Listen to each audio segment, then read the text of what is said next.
The Books Podcast, presented by Tim Hague. This episode was recorded in front of a live audience at 21 Soho in London, in association with Walthamstow Rock and Roll Book Club.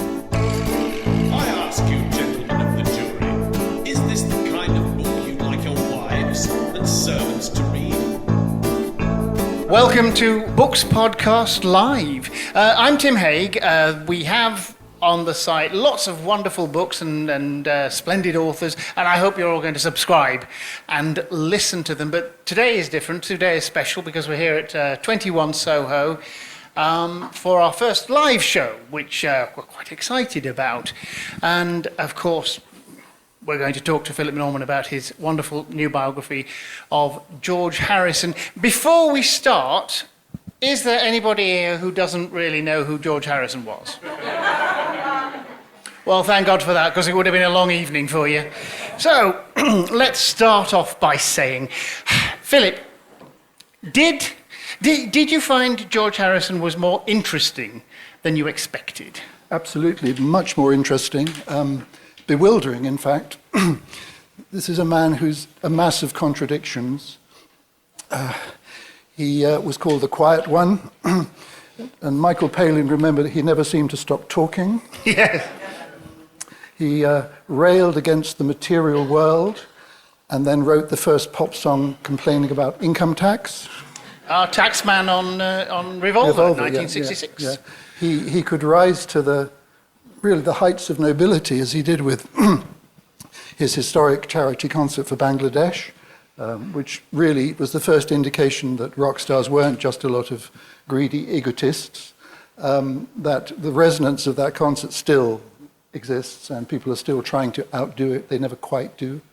That was the height of nobility, but then he would descend to the depth of disloyalty and sleaze by seducing Ringo Starr's first wife.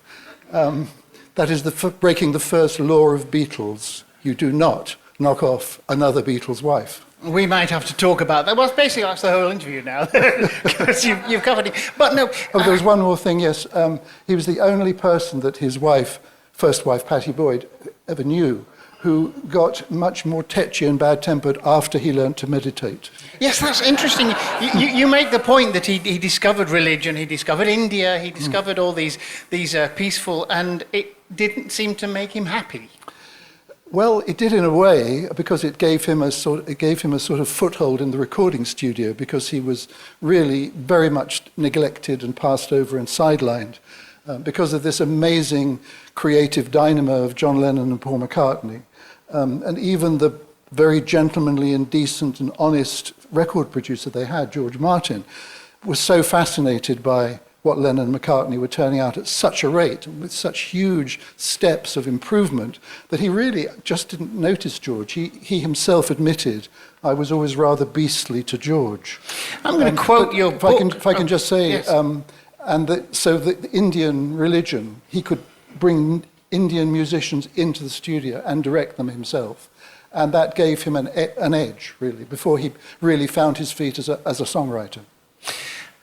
It is with A Hard Day's Night that the paradox of being George Harrison becomes apparent, you write.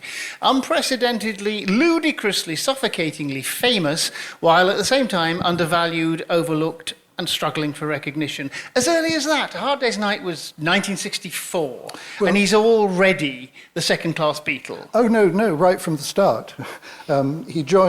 He was 14. He taught himself to play guitar by listening to pop records on the radio, which there were not very many at the time. And he became such a good guitar player that he got into a group called the Quarrymen with John Lennon and Paul McCartney, because he knew how to play the solos and how to play the intros that they didn't know how. Also, he was good at getting the chords, wasn't he? He had the ear for figuring out the chords on the records. Absolutely. He absolutely couldn't be bothered with education, but he taught himself to be a lead guitarist. Unfortunately, he was 14. His ears stuck out. He looked a child. And John Lennon, for a long time, was saying, who's that bloody kid hanging around? Even when he was actually playing Buddy Holly's intro to That'll Be the Day, almost no one else in Liverpool could play except George. But the interesting thing about the early days of the Beatles, until until John and Paul became this songwriting powerhouse, it was a much more equal arrangement, at least musically. And George, it seems to me, and I think your book bears out, George, his whole time with the Beatles, felt that he was a proper Beatle, that he wasn't the economy Beatle, and always chafed because he felt an ownership of the Beatles that he thought was equal to John and Paul's. Well, he never really did feel equal to them. That's the thing. There's Paul McCartney's autobiography that everybody now has forgotten, called Many Years From Now, came out in the 90s, describes Paul and John taking a little walk in Woolton, the wonderfully bourgeois suburb where John was brought up, the middle class, the working class hero was brought up. Because the very first recording they made was of Buddy Holly's That'll Be the Day, with an original song on the back, a country song written really by Paul McCartney, but because George did some vocals and of course it was credited to McCartney Harrison. And John and Paul just discussed whether to add his name to the Lennon-McCartney, and they said, "Oh no, let's do that." No. And that, of course, was the last time that he was the musical equivalent or the same status as Paul McCartney in his entire life. Well, first time he ever, only time he ever got a joint recording credit. And no, he was really always, if you look at, I'm ashamed to say this, if you look at the souvenir program for the film A Hard Day's Night, which I could show you, it actually coincided with George's 21st birthday. And you can look through these pages, and there are all these jolly little stories from the set of the movie and everything. And there's a little about George's mum, who was a wonderful figure, actually, the only real Beatle fan of all the parents. And she was supportive in the way that the other Beatle parents were. There was a little bit about her ringing him up at precisely the hour that he'd been born in 1943. Perhaps he was in bed with someone else, he might not have liked that, but still, extremely thoughtful. But otherwise, you have to take a magnifying glass to look in the official booklet for George's name. We tend to forget how young they were. I think George was still 26 when the Beatles recorded their very last track. I mean, outside of the ones they did for Anthology, which is amazingly young when you think of the achievements that he had contributed to by that age. But of course, this was the youth culture of the 60s where you didn't trust anyone over 30. And to be 20 was a bit of a tragedy, actually. And it just seemed natural, you know, these blokes, they're great, and yes, they're our age, as we were. Let's talk about George and songwriting a little bit. I made a reference to achievements there, and he wrote some marvellous songs. John said something very unkind in an interview, didn't he? That George had a sort of masterclass sitting at the feet of two, and he used a profane word, but two effing great songwriters, and implied that George had just sort of dropped lucky.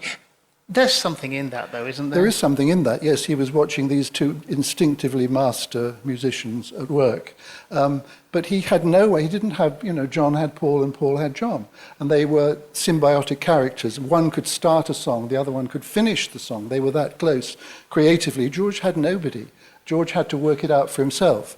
And it took him quite a while. In fact, his first song was a kind of tetchy response to people saying, "Why don't you write a song?" And the song was called Don't Bother Me. And that's very, very George, actually. I'm going to ask your opinion, though. Do you think it's a good song?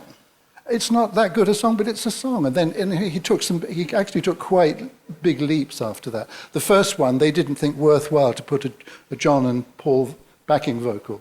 But then I Need You in Help is a really good song. He did get onto it very quickly and started to be recognizably a good songwriter, but still was rationed on their albums. And getting 3 on Revolver was just amazing. You know, they had 9 or 10. Did he have more songs, though? I mean, I always thought his breakthrough was Rubber Soul. He's got If I Needed Someone and Think for Yourself on Rubber Soul. I thought those were they were Beatles songs. They were Beatles level good. Did he actually have that many more at this time? He had so many because either they were turned down by the Star Chamber of Lennon-McCartney, or he just didn't bother to submit them because he thought they would be rejected. So when he finally breaks away and makes this debut triple album, All Things Must Pass, he's got a stack of, so he's still using up his spare songs years into the future. Well, you say that, but George Martin turned down Only a Northern Song for Sergeant Pepper, and he was right. Only a Northern Song is not a good piece of work. No, but that gets very George because it's really complaining about his royalties from Northern songs. So it has its sort of value historically, although it is a terrible song. And he repeated it, another song came later, sounded almost the same. But that was what made him go away and write something, which was an extraordinary departure, which was Indian influenced. And you mean Within You, Without You? And even John, I think perhaps just to dig at Paul, but still, John later on said, that's the only one I really like on the whole album. Yeah, but John was given to saying outrageous things. Of course. Sgt. Pepper was a moderately good album. But I do think that Within You, Without You is a really substantial piece of work. Because it's not a Western song, and it's not a proper Indian song either. It's a hybrid, isn't it? It is. I mean, first of all, it was by accident because John had written this song called Norwegian Wood, which was a covert admission of marital infidelity with a woman called Sunny Freeman, who was the Scandinavian wife of, actually German, pretended to be Scandinavian because it was soon after the Second World War, of Robert Freeman, who took the famous half-shadow photograph. And John kind of owned up to this very, very brief affair in the song Norwegian Wood, because she had an apartment that was wooded in the way, wood panelled. And George picked up a sitar for that. It was in the cupboard. There was a lot of instruments in a cupboard in their recording studio. And George just simply played the melody, but it gives a wonderful sort of sense of sort of unease to that song, which is like a little Harold Pinter play, or Samuel Beckett play. In 14 lines, a plot develops, and there's a climax, which is actually arson, in fact, typically John.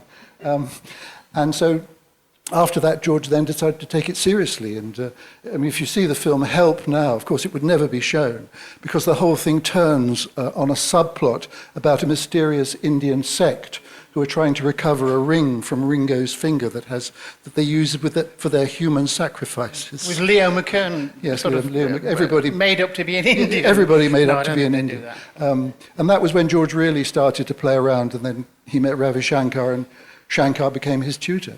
Now, the difference between Norwegian Wood, though, and Within You, Without You is that in Norwegian Wood, it's an instrument playing a Western line. It's just colour. It's just a different tone, isn't it? Whereas he starts to bring in Indian influences and Indian musical influences. Absolutely, and in fact, and it's funny because it's the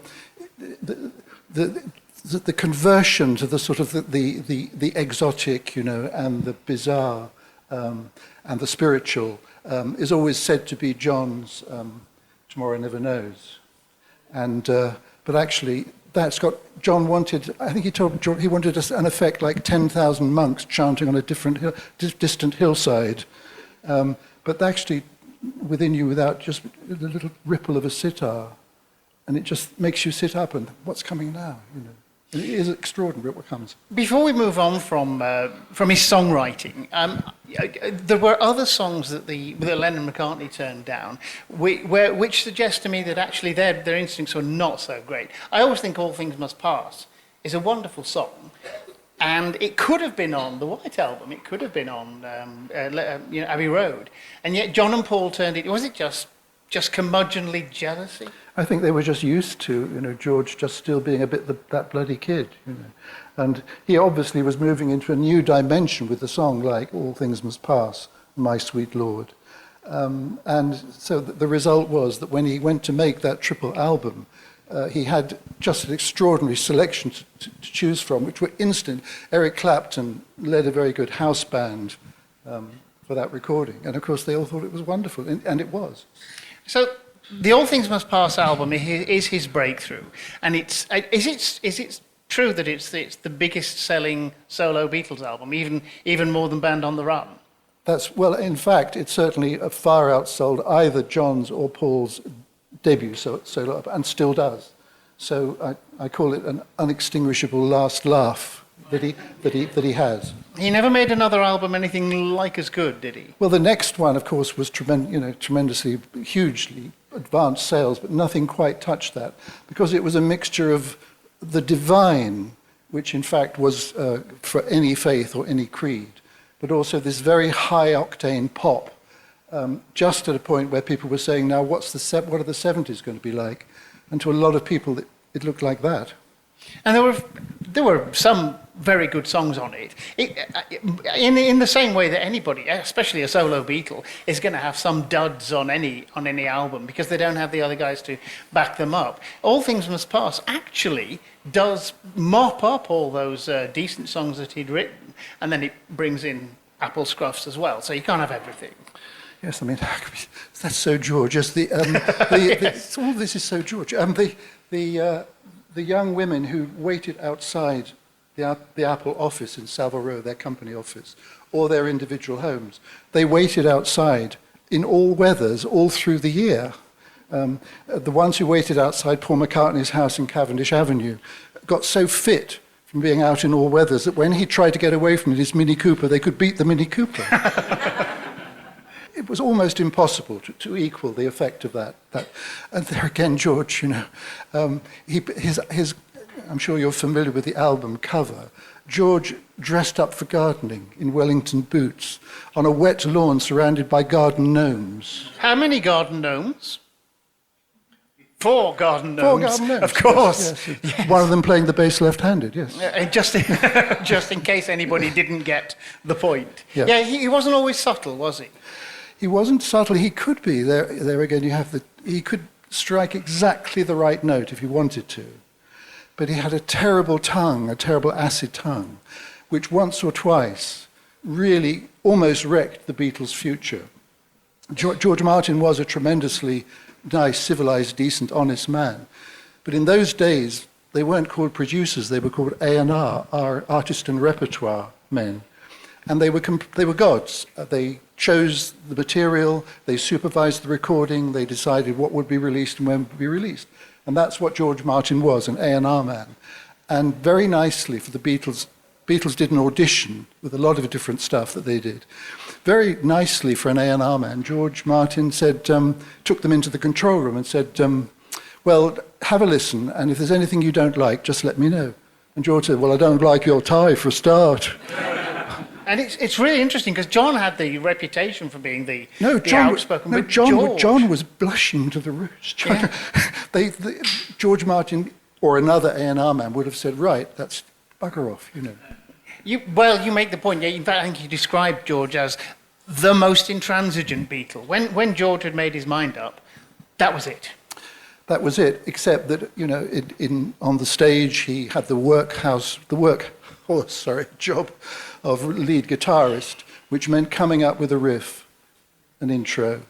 And every one of the ones that he came up with resonate in your head along with the lyrics and along with the vocal. But off stage, Walter Shenson, the producer of Hard Day's Night, said once his mind was made up, it was impossible. In fact, Walter Shenson was witness to another of these terrible moments with George at the party after the royal premiere. The 2 trendy royals of the time, Princess Margaret and Lord Snowdon, were present. And they were having drinks, and the royal couple just didn't want to leave. They loved all this sort of rock and roll stuff. But in the next room, there was a buffet. And George goes up to Walter Shenson and says, Walter, we're starving, when do we eat? Mind you, that came back to haunt him, didn't it, when Apple was set up? You've got more of that. I'm afraid so. Of course. Sorry. The guards van has still to come. Yeah. So Walter Shenson knows enough about... No, George, you can't eat until the princess goes. You can't, it's protocol. Goes straight up to Princess Margaret and says, well, Walter says, we can't eat until you go and we're starving. Which, of course, Princess Margaret probably loved, she's surrounded by sycophants all the time. But, and again, George Martin, thank goodness for the future of Western culture, George Martin laughed at the mockery of his tie. The buffet one, though, reminds me there was a story when they'd set up Apple, And George rather unwisely invited a bunch of Hell's Angels over from America to come and stay, and nearly got killed over a buffet. That's right. He was on his travels, and he vaguely remembered someone saying he'd like to come and see him when he's in London. Oh, yes, mate, come along, fine. It's a troop of Oakland Hells Angels led by two monster angels called Frisco Pete and Billy Tumbleweed. They sound lovely. Yes, and Apple gets a call from the airport, says, we've just been asked to pay the freightage on 18 Harley Davidson. Charge it to you. And Apple paid it. They did, and in fact they turn up and they move into the studio, the basement studio, with their female companions and everything, and they turn it immediately into a Hell's Angel cave. And there's a Christmas party, one of Apple's many philanthropic gestures, for the children of employees, where they're entertained by a party with John and Yoko there dressed as Mother and Father Christmas. Any less likely castings hard to imagine. And also what is billed as the largest turkey in Great Britain. As it's brought in, it takes about 3 people to carry it through the door. The Hells Angels descend on it and rip it to shreds before it's even got to the table to be served. And so they depute George, the toughies like Neil Aspinall, the roadie, get George to tell them to move on. And he manages to do it without upsetting them.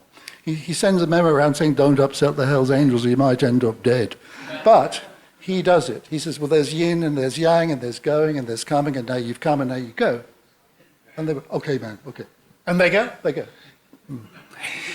Let's talk a little bit about, the topic I've raised, George and women, because this is a fraught and vexed issue. He was married a couple of times, but he didn't behave himself terribly well. It didn't seem so at the time because, he very much liked the Indian religion philosophy, partly because of the love god Krishna could have unlimited concubines.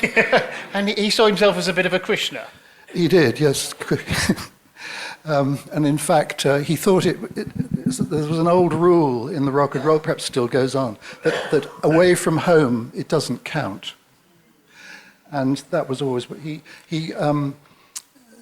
used to go into the local pub or in New York into Max's Kansas City, which is the very fashionable hangout in the early 70s, with a pocket full of little rubies, tiny rubies, which he would sort of fling on the table and wait for some woman to come up and sort of pick up a ruby. Oh, that's nice, that would be it. It was like, it wasn't quite like roulette because he never lost. But he got married very young because young men in those days did get married young, and particularly from the north. And Patty Boyd was very gorgeous. She was a very famous fashion model at the time. And she did say that he was just sweet and lovely until he learned to meditate. And he was on a plane once with Derek Taylor, the wonderful press officer they used to have. And George was mumbling, and he had a little wheel spinning round. And the cabin attendant very innocently said, would you like your lunch now, Mr. Harrison? He said, fuck off, can't you see I'm meditating? Now, that is not what meditation is usually for, is it? It's not. But it's also a question of what women are for. It's all very well to say, well, he was off, when he wasn't at home. We'll come to what he did at home in a minute as well. But there was no source for the gander, was there? It was, it was a very sexist, very one-sided Absolutely. freedom. The swinging only went one way in the swinging 60s, of course. Yes, it was for the men. And Clapton was even worse. Clapton didn't have to take any moral decisions whatsoever or do anything for himself. Even when he had to take a driving test, his roadie took it for him. They got married in Tucson at the beginning of a Clapton tour, and he had to give a blood sample, and the roadie took the blood sample as well. Well, probably a good idea. But a federal offence, in fact. So George, in many ways, George, he had a very nice side and a good side. The trouble was they never knew which side it was going to be. He could switch from, chanting and being very pious, to saying, where's the Coke and where are we going to party? And then switch back again before they realised what was happening. Well, George was great friends with Eric Clapton. Everybody knows that. Everybody also knows that Clapton married Patty Harrison later on. One of the virtues of your book, and it's a virtue of all your rock biographies, is that you're wonderfully lucid on how all that happened. It doesn't reflect well on George. He was trying to pass women off to Eric, and then trying to get he tried to get Patty to sleep with Eric because he wanted to sleep with Patty's baby sister. That's right. Well, she wasn't quite a baby, but she was very young. She was very young. Yes, and and very innocent. It didn't actually happen. Yes, but Patty was the trading chip for that. It was in Liverpool. Actually, I was on that tour, and I never knew anything about it. There were. But yes, But and Paula, also, Patty's younger sister, ended up with Eric. she did, yes. But then Eric was writing Layla about Patty. So all the time that you've written a wonderful biography of Eric Clapton as well, of course. But Eric was obsessed with Patty, and took Paula as a sort of substitute. Well, he didn't act. Well, yes, he did actually. No, but George didn't go with Patty. Eric didn't go with Patty. Who? You're going to be confused now. Well, in the book though, it's beautifully clear. Oh, thank you. Well, there you are. I'm getting a bit beyond myself here. There were. But can I just tell you that Patty had to put up with sort of being humiliated by Ringo's wife suddenly turning up at their house, Friar Park, and just saying, I've come to see George in the studio, and she'd be there the next morning. Finally, Patty has had enough of this, and she goes looking for George. Not very easy in Friar Park, since there are about 20 bedrooms.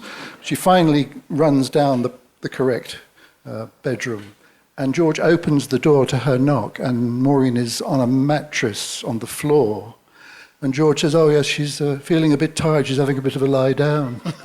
This is supposed to wash, with his wife. But this is the point, isn't it? George did not confine his philandering to being on the road and keeping it out of... He took the women into his house. You've got a story about, it's Chrissy Wood, Ronnie Wood's wife, and he's doing the same thing with her in Patty's house. Yes. Patty is a wonderful woman in many ways, and a lack of bitterness she's so full of humour as well. But when she sees this sight of George, obviously in flagrante, many wives on the European continent would reach for a 12-bore shotgun. Patty goes and gets 2 water pistols and squirts them with water. And then she gets a couple of the studios nearby where George is expected to be. He gets 2 engineers to go up to the roof, and from the flagstaff is flying an Om flag, which means meditating, done here. And she gets to haul down the Om flag, and she's found a Jolly Roger flag, a pirate flag, that they had at one of their parties, and the 2 engineers put up the Jolly Roger. And that means Patty has had enough. And it's great stylish behaviour for me. So. And eventually she has had enough. She gives in to Eric Clapton. She finally leaves George. After a long, long time. She doesn't want to. She sees flashes of the sweet person he used to be. But eventually, yes, she goes off with Eric, who immediately becomes an alcoholic for 18 years.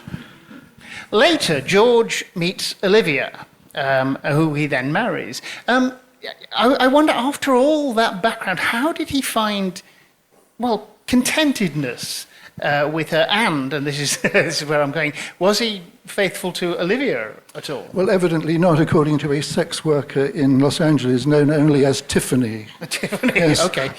Who reported that when she kept her tryst with George, he was playing the ukulele and singing a George Formby song. It must have been My Little Stick of Blackpool Rock. You'd think so. I wish I'd put that in the book, actually, I do. And she said he just kept on giving one lick after another, and she meant lick of the song. Yes. So did he find more happiness? Did he find more contentedness? Evidently he did, and Olivia was she was a seemingly very calm person who could take all of this rock star treatment, and who immediately, although she came from quite a sort of modest Latino background, she sort of instantly got this extraordinary house called Friar Park, where every single thing is done on not a friar motif, but a monk motif. So you can't even switch the light on because the light switch is a monk's face. It sounds an extraordinary place. And the garden is like an early theme park. So there's a miniature of the Matterhorn, which you can actually climb, or there's a replica of the Capri Blue Grotto. And underneath are all these caves full of garden gnomes and other things, skeletons. And this man who built the house had a warped, weird sense of humour, as well as much more money that was good for him. And that appealed to George, because George really had a sense of humour. We think of him as the quiet Beatle and the very spiritual Beatle. He loved to laugh. He did. Well, in fact, one of the sort of things that got him through the very horrible business of the Beatles breakup, which went over a long time, really starting 68, 69, were the Monty Python troupe, whose show was on television at that time on BBC, the very first series. And yes, and that's how he came to know Eric Idle and people like that, and even appeared in a spoof about the Beatles called The Ruttles.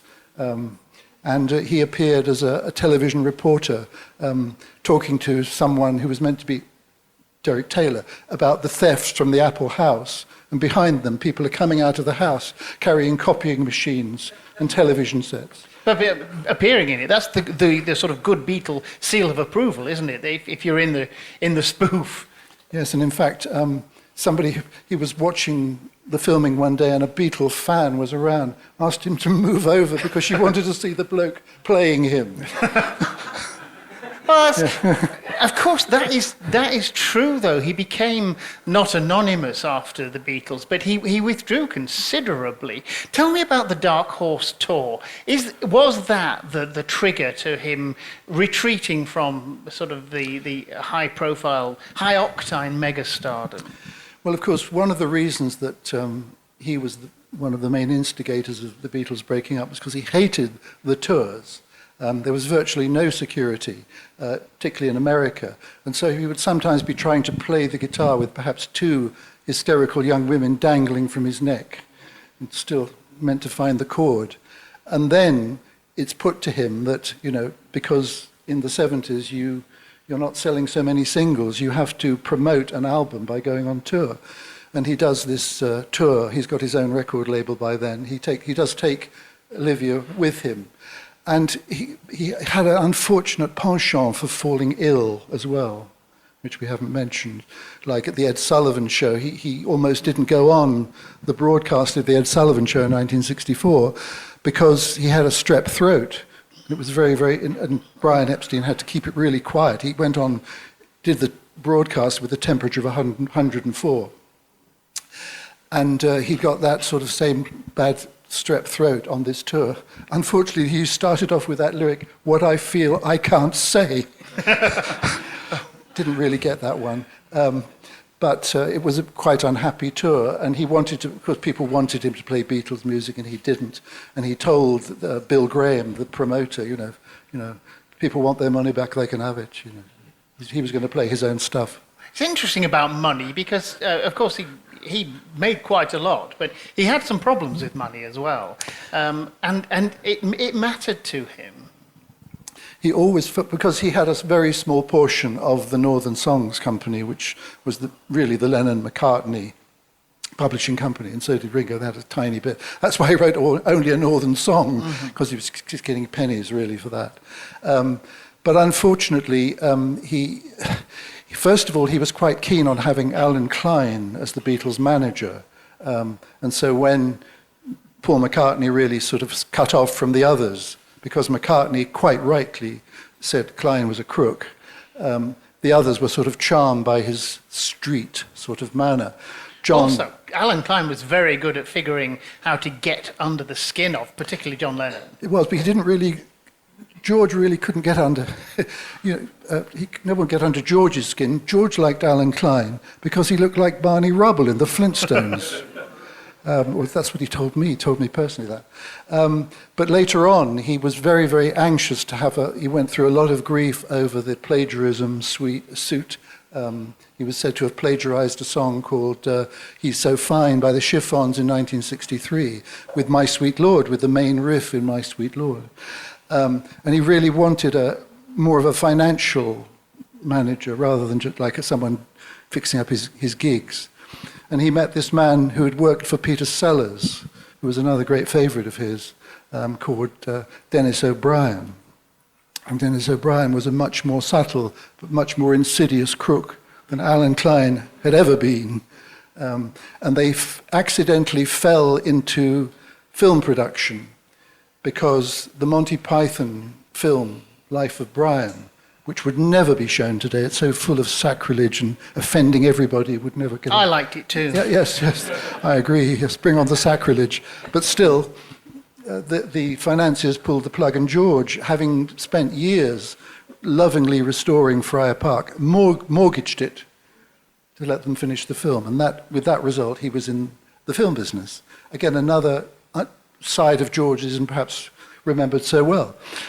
But in fact, then they were, for every large bank loan they took to finance, which they did, some of quite important British films of the 1980s, they were both, O'Brien and George, supposed to sign the bank guarantees, but actually only George was signing them.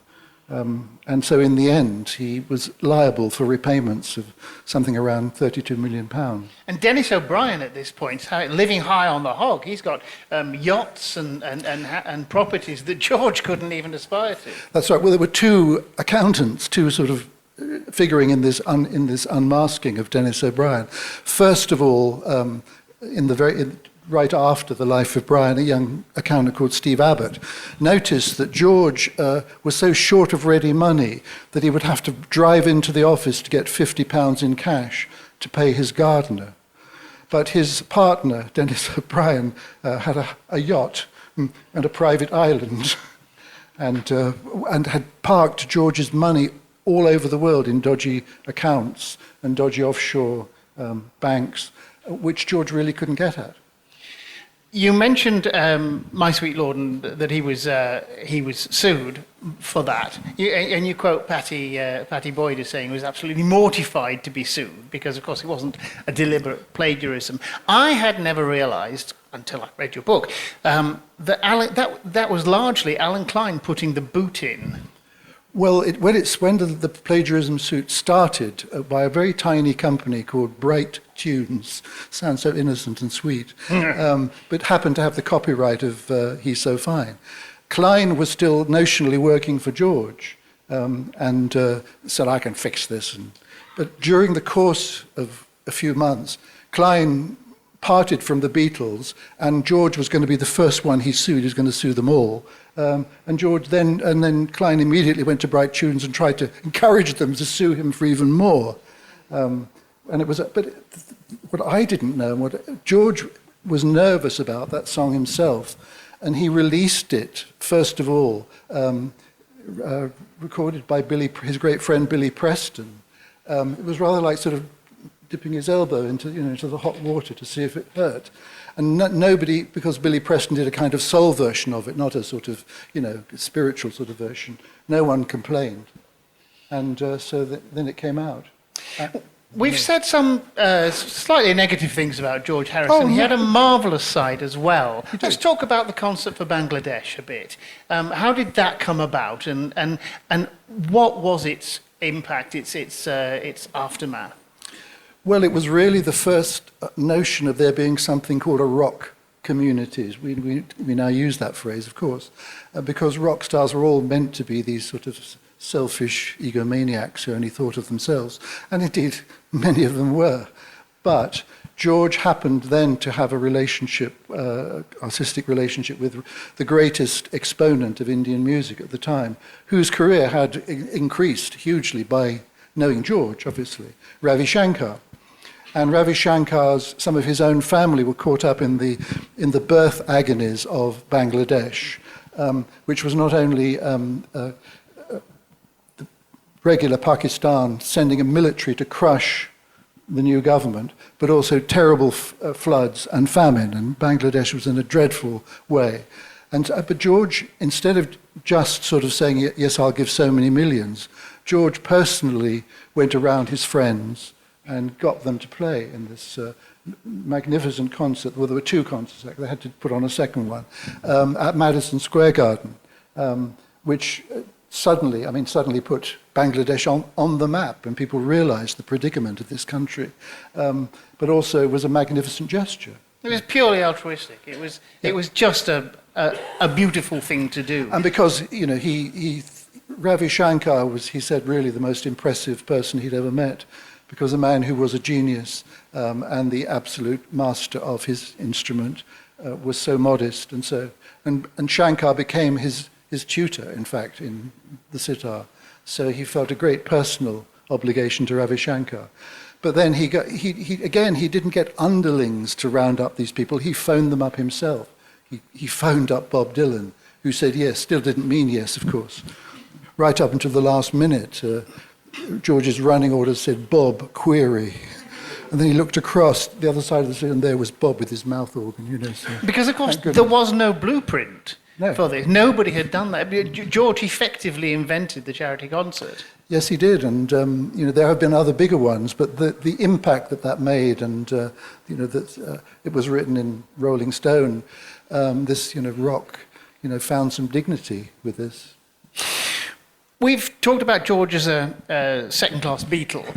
He did find ways. In a way, his whole life was spent looking for a better vehicle, wasn't it? In the late 60s, he's going to America and hanging out with Bob Dylan and the band, Bob Dylan's backing band, who were all wonderful musicians.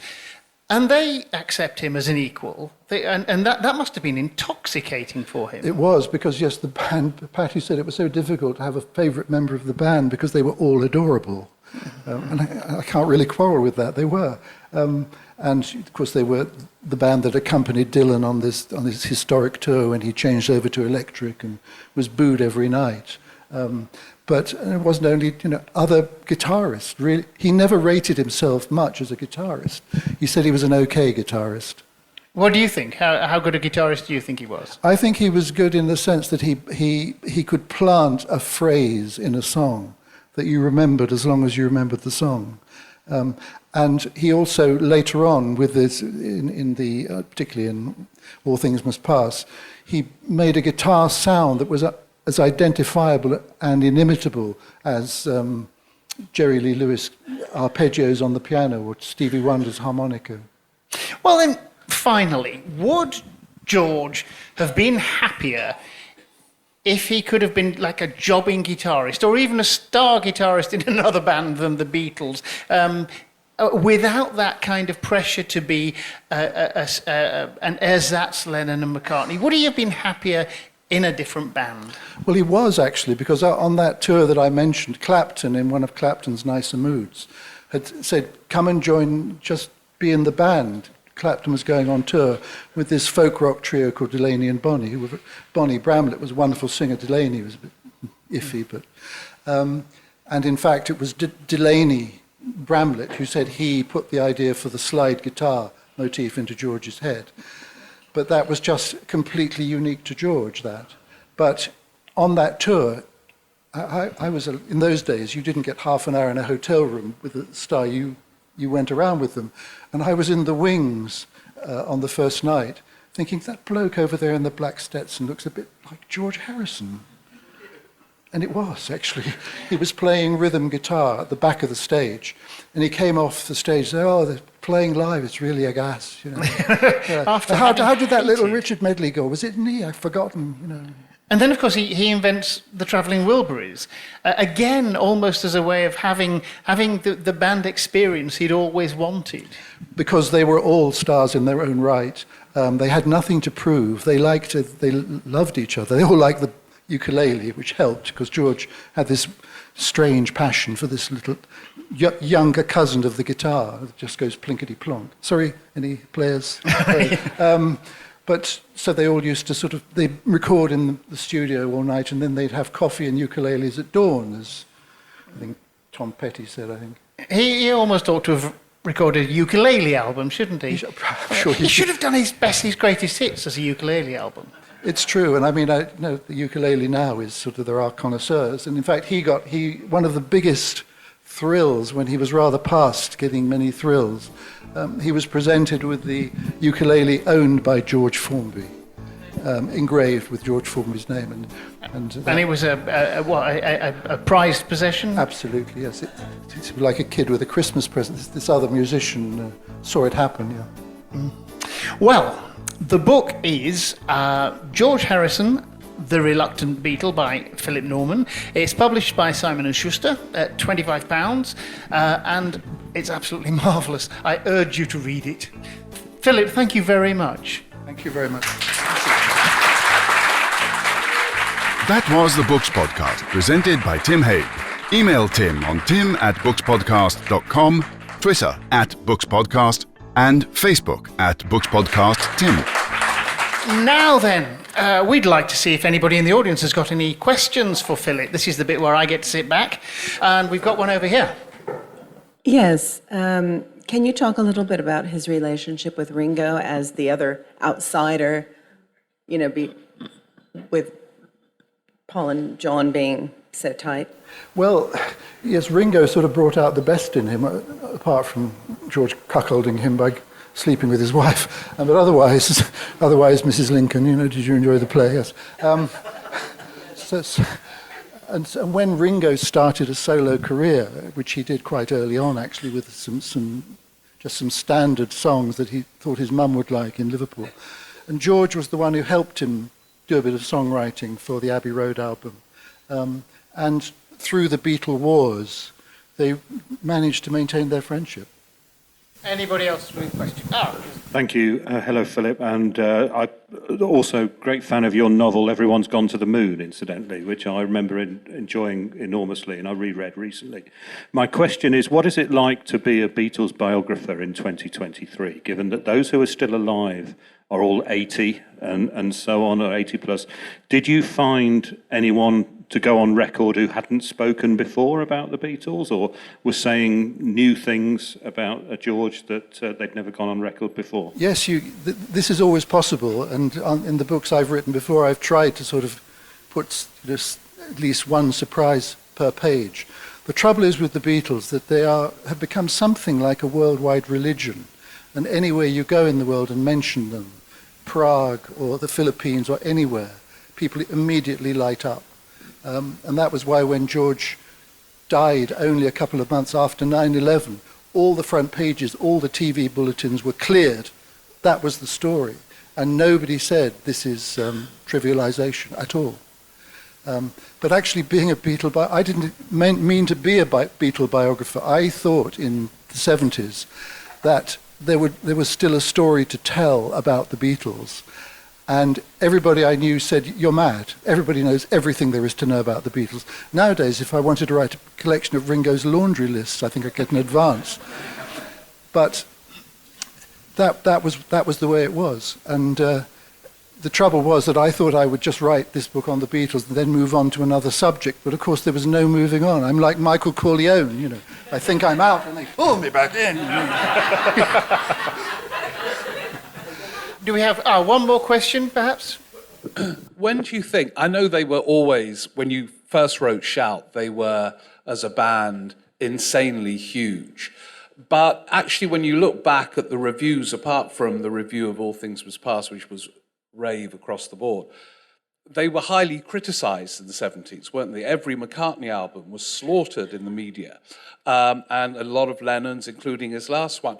When do you think they became this almost like religious thing that, I think it was after you'd done the first version of Shout, and what turned it into something almost kind of theological, rather than a brilliant rock band that had been a huge, huge success? That's what they were at the end of the 70s. Those two albums, the two compilations, the red and the blue vinyl albums, were still selling lots. But everyone was, thinking about, the new romantics and punk and everything. What turned it was Lennon's assassination. because the Beatles had never really officially broken up, and all through the 70s they were expected to return. They were always sort of in denial about having been the Beatles. We didn't have that useful phrase at the time. But the one who didn't seem to be as much as the others was John. And he'd recently re-emerged after 5 years of not doing... He was doing music all the time, but apparently not, having resigned from what he called the game. And I thought possibly at the end I'd left a space that I could get over to New York and talk to him. And then one night I get this call saying that he's been shot. And that was when second Beatlemania started, that's still going.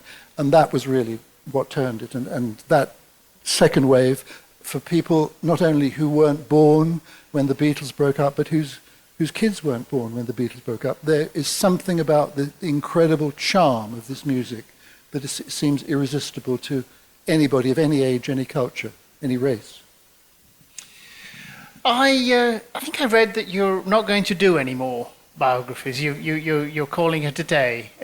Is that true? It's bad news for Ringo if it is. I won't say that would just be a booklet rather than a book, but I won't say that. Most ungracious. Ringo's laundry list actually has occurred to me. Philip, thank you very much, and thank all of you for coming. This was a pleasure. Thank you so much.